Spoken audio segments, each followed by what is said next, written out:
Hello and welcome to the Par 3 presented by TheLines.com. Matt Brown, Steven Andress coming to you for the Olympics edition 2024. Being on the West Coast, it's going to be tough for me to watch a lot of this, but hey, we're going to have some bets anyway.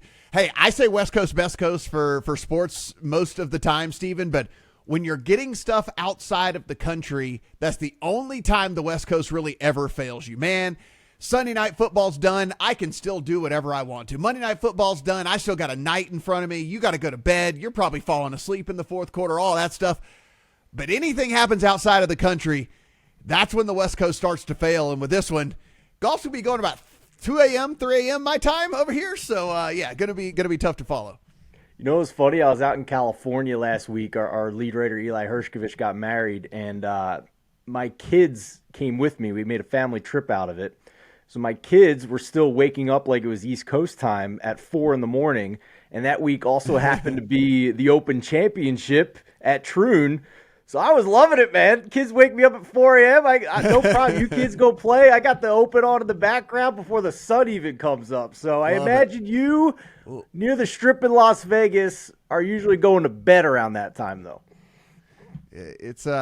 It's something that, again, doesn't fail me often living on the West Coast, but boy, the international stuff sometimes is pretty brutal. And that's what we're having here, of course, going to be going on over in Paris at Le Golf International over there, yeah, and over in Paris. This is a very difficult golf course. If you want to go and get the full breakdown of it, of course, John does one of the best write-ups and previews there is on the internet. You can find that absolutely free over at thelines.com, but just real quick, it's going to emphasize driving accuracy, Steven. It's going to emphasize a lot of second shot stuff because a lot of people are going to be in and up in about the same place. There's just a lot of less than driver holes. And when that's the case, yeah, sure, the longer dudes are going to be longer with their 3 woods and 5 woods, but typically the separation's not going to be near as much. And so we're going to be seeing dudes kind of hanging out in the same spot. And there's going to be a lot of emphasis then at that point on who can get it closest to the pin and maybe try to make some birdies on this very, very tough course. It's going to be big greens, but big greens does not always mean easy.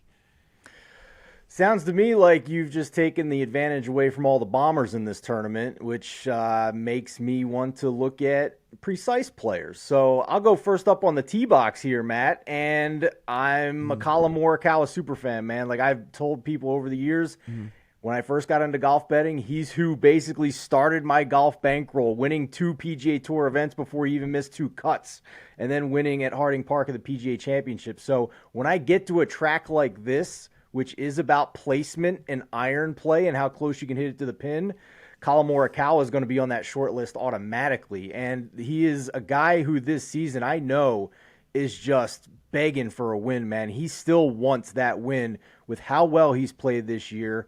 He's had so many top 5s this year, so many top 10s, and hasn't had the breakthrough win this season. And you want a narrative here, Matt. Morikawa finished in 4th at the last Olympics. Nothing worse than finishing 4th at the Olympics and just missing out on a medal. So I think he wants a medal badly. I think he's going to be focused for this one. And the course suits him perfectly. So I think 12-1 is good. I found a 13-1 earlier in the week. When we're talking numbers like that, price shot, because it makes a big difference on whether you can add maybe a long shot at the end of your card or not. But I think 12-1 or better on Collin Morikawa is a perfect fit for this event. Yeah, so for me, disclaimer, the odds out there, guys, it's only a 60-person field if you're wondering. Scotty Scheffler's 4-1, the best price you can find. Xander Schauffele's plus 550, the best you can find. I think they are rightful favorites, Steven, by a long shot when you consider that they have been the best 2 players in the world. And what we're looking at here to have success at this tournament is hitting it in the fairway and hitting good iron shots and hitting good approaches. Well, find me somebody better than Scotty and Xander this year. You know, it's just, so they're rightful favorites. We're trying to figure out if there's any value maybe with the number attached to some of these other guys, because at the end of the day, you can't win every golf tournament you tee it up for. And so they're rightful favorites in my opinion, but we're looking at kind of some other value guys out there, which kind of takes me to my first one, and maybe only one of maybe 2 outrights I'm even going to have for this tournament, but give me old Tom Kim. And it's kind of goes back to what we've talked about, Steven, with Tom Kim a couple different times on this podcast. Got real close a couple different times with him this year. with Tom Kim, it's if distance gets minimized, because Tom Kim, he's not short, but he's not one of the longer drivers that there is on tour out there.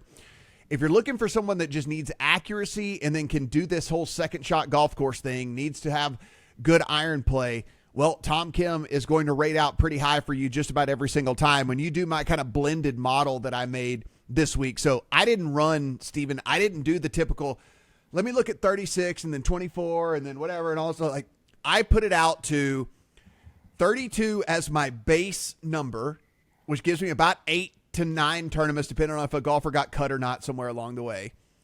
And then I blended in statistics from the last 24, from the last 12 into those 32 rounds as well. So I weighted recency stuff into their overall kind of 32 round picture is how I ended up with a model this week. Just ran one single model. Tom Kim comes out as 6th in that model. And if you look, the odds attached to him are not 6th overall. And so for me, that's where I kind of start to get value in all this. Tom Kim, the best number you can find as of this recording, sitting out there about 28 to 1. You can find that, of course, over at thelines.com. Click on our odds tab where you can compare all the odds by your state.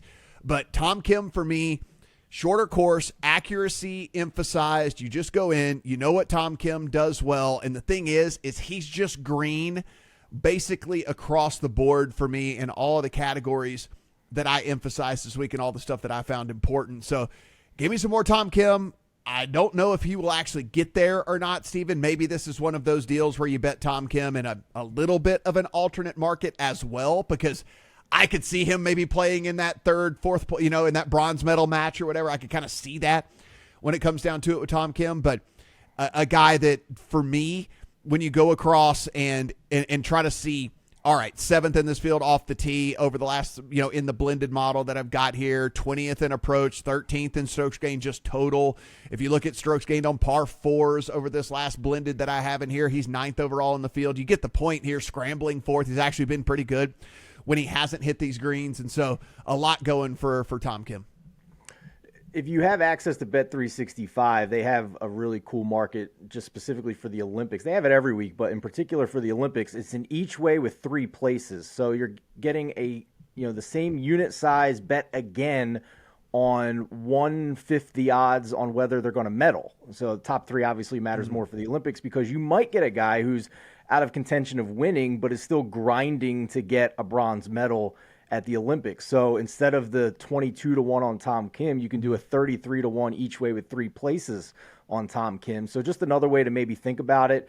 The other angle you didn't mention with Tom Kim that I like is he actually went out of his way to play on this course in the fall as part of the DP World Tour schedule at the French Open. One of the few guys at least in terms of the PGA Tour group in this field that actually made the trip to do that. So I like that he's got some course familiarity as well. Tom Kim's on my card too, man. It's a short card for me this week, and it's Morikawa and Tom Kim at the top. So that means I don't have much left on my outright card, because I usually bet 3 units to win 24 units.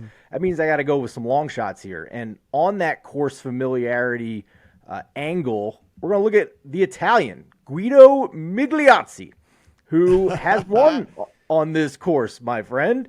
He won the 2022 French Open at Le Golf National. And, listen, he's not a PGA Tour pro. He's a long shot for a reason, but he's a fantastic guy off the tee in terms of accuracy. He's been better than field average in accuracy in like every event for the past 2 months. He's gained on approach in 6 of his last 7 events worldwide. That includes a couple major championships. So I think you could do worse than a guy who's got some course history here, who's a precise and accurate player overall than Guido Migliozzi. 140 to 1. That's the each way with 3 places.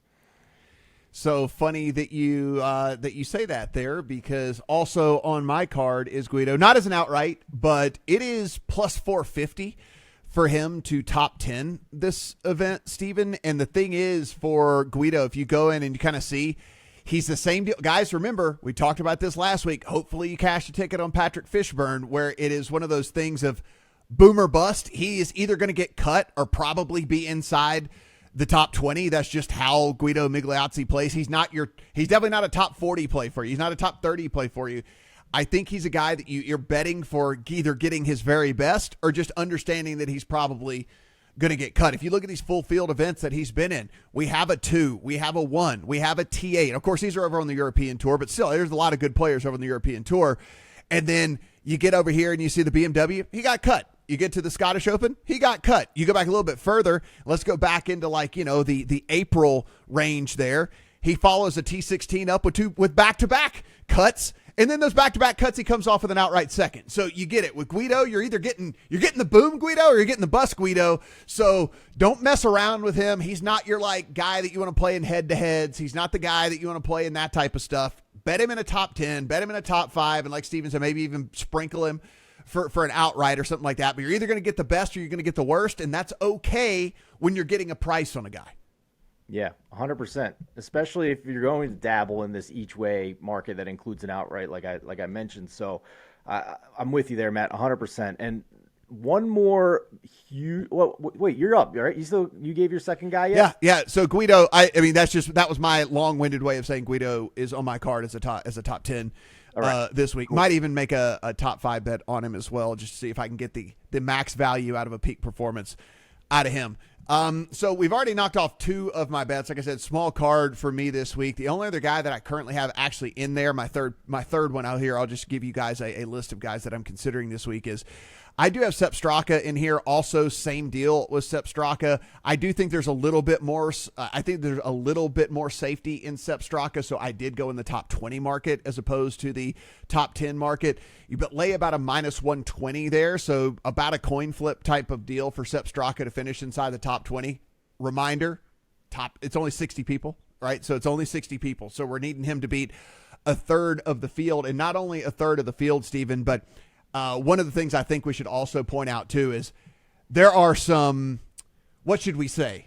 I'm not going to say no chance guys in this field, but I'm going to say there are some extremely unlikely let's not forget guys. Rory Sabatini won a medal in the Golf Olympics. So I'm not going to say no chance. What I will say is there are some very, very long chance guys, as we are only allowed 4 players per country. So they had to fill this out whenever they were filling. So, I mean, there are guys that are literally 250 to 1 to win this thing. There are literally guys that are 60 to 1 to top 5 in all of this. So while it's technically a 60-person field, Steven, I kind of handicapped it as more like a 50-person field. And so now I only need Sepp Straka to basically finish in the top half of this tournament. And his game has really shined. He's really turned it around this year, has really done some good stuff. I really like what I see from him.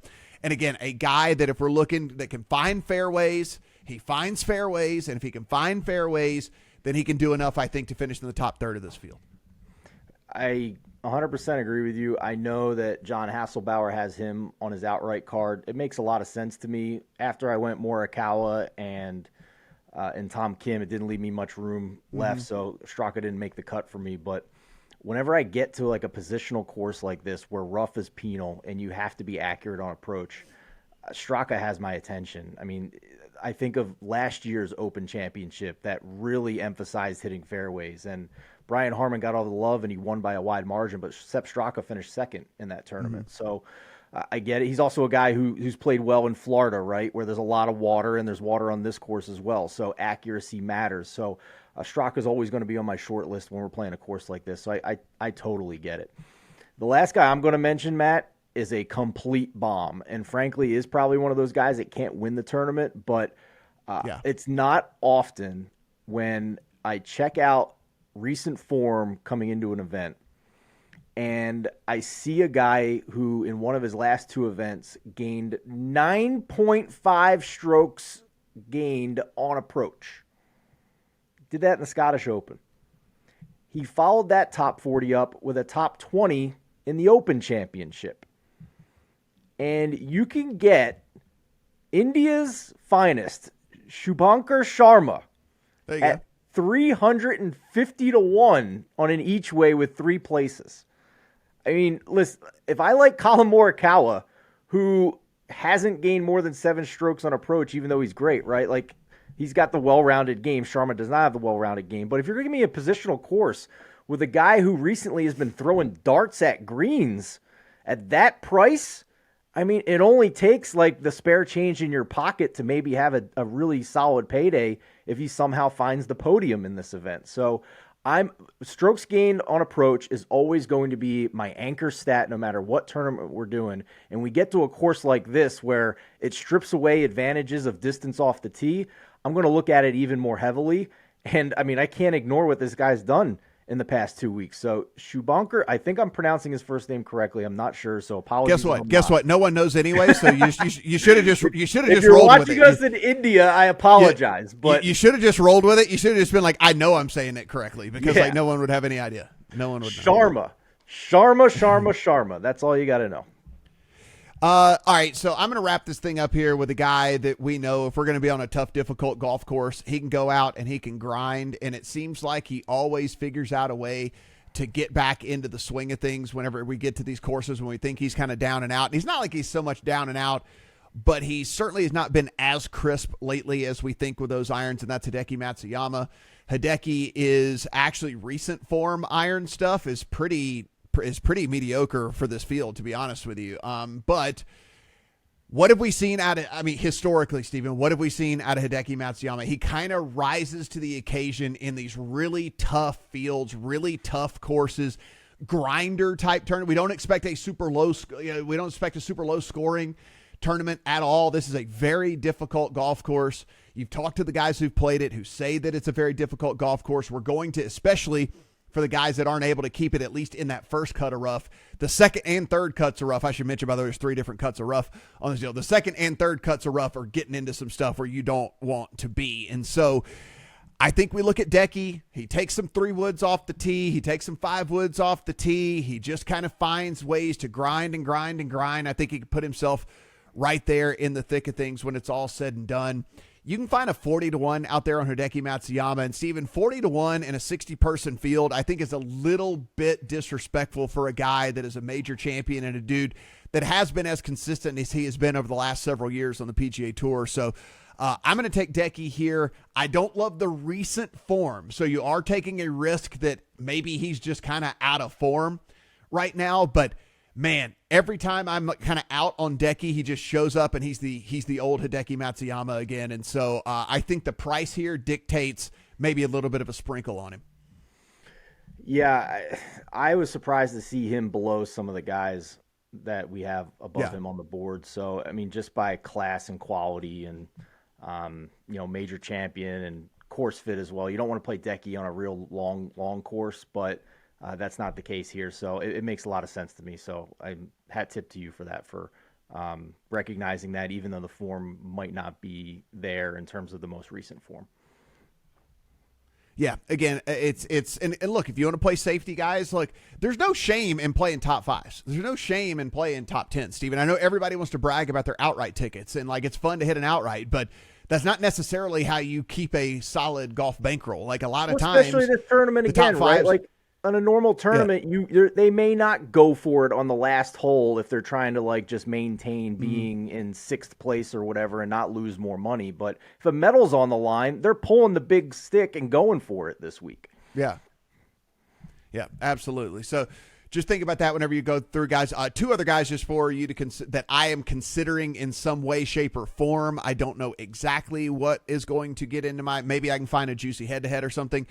A guy that I didn't expect to rate out very well for me, Steven, that did, and I have to dig in maybe a little bit further in all this. Benny On actually was kind of a little bit higher than I thought in all of this. So a guy that maybe I can figure out a way to get some exposure to him the same way that I did with Guido. And then the other guy that was it makes sense when I'm not emphasizing distance. It makes sense when I'm not emphasizing a lot of stuff. So Corey Connors also rates out very, very well for me.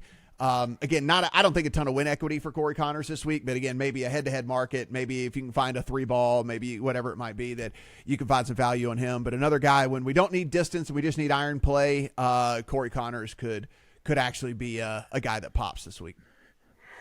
I want to get your opinion on one last thing. There's been a lot of love for Tommy Fleetwood, who did win on this course. He's also missed the cut every other time he's been at this course. But there's another Euro that I think's striking it much better than him. If I decide to go from a 3-unit card to 3.5, 3.6 unit card, it's going to be for Shane Lowry, I think. because he's had such a fantastic year. He's had a handful of top fives. He won the Zurich with Rory, team event, granted, I get that. But and then coming into this event, top 20 at the U.S. Open, T9 at the Travelers, 6th at the Open, which frankly, I think he just got screwed by the weather. He was the best player in that field through Thursday and Friday. And then guys like Xander get the weather break by playing early on Saturday, move up on the leaderboard. Lowry gets the worst of it, melts in the bad weather, and then, finishes 6th instead of being in contention before that Saturday. So I can't fault Lowry for that 6th. I think he was every bit as good in normal conditions as Xander was in the Open.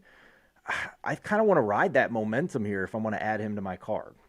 Yeah, added across the board at the Open, added across the board at the Travelers, basically added across the board at the U.S. Open, just slightly down around the green. So 3 straight very solid tournaments for him. I don't blame you at all for Lowry. I was looking in my model to figure out why he wasn't higher, because he's 13th, which is not bad, don't get me wrong, but he's 13th. And I see why, and it's because I put in approach putt performance, which is kind of like it's kind of like one of those deals where I'm saying, like, I don't want you to 3-putt, so I need you to be close on that. Like, so he's in the bottom half for that. I also put in like recent form scrambling, which his scrambling's just been a little bit off on recent form stuff, and then bogey avoidance, he's about middle of the pack. So outside of that, I mean, he's green across the board. I mean, 7th in total driving, 6th in good drive percentage, 11th in strokes gained on hard courses, which we said this is going to be a hard course, so there's a lot to love about Lowry as well. I don't blame you for that play, and actually you're going to make me have to dig in a little bit further for him and see if there's some good head-to-heads, because I think he might be a guy that's going to get you maybe some juicy head-to-head stuff, some juicy 3-ball looks and things like that. Yeah. What's his ranking if we just look at the shorter courses? What's his ranking if we remove that Saturday round at the Open? Yeah. It'd certainly be much higher. And honestly, I just like him better as a golfer than some of these other guys that are ranked higher than him in my model. But that's just a personal bias when it all comes down to it. Check his social guys, it should media, be fun. Like, he's 100% into the Olympics, man. Like, I don't have any doubts that Lowry wants this badly. Guys, everything we do, absolutely free. So if you want to give us some support here, we're not asking for money. We're just asking for your click. So go ahead, click on that subscribe button down below. Give this video a like, and let us know in the comment section who you going to be betting for the Olympics. Is there anybody you're just rooting for? Is there anybody, maybe they isn't even with your money, you just want to see them maybe get on that podium and hold up a medal? Let us know down there in the comments section. Of course, if you want to talk golf, football, basketball, baseball, hockey, anything all year long, you can do that over at the Discord channel, upper right-hand corner of thelines.com. That, too, absolutely free. For Steven, I am Matt. Good luck on all your Olympic golf bets.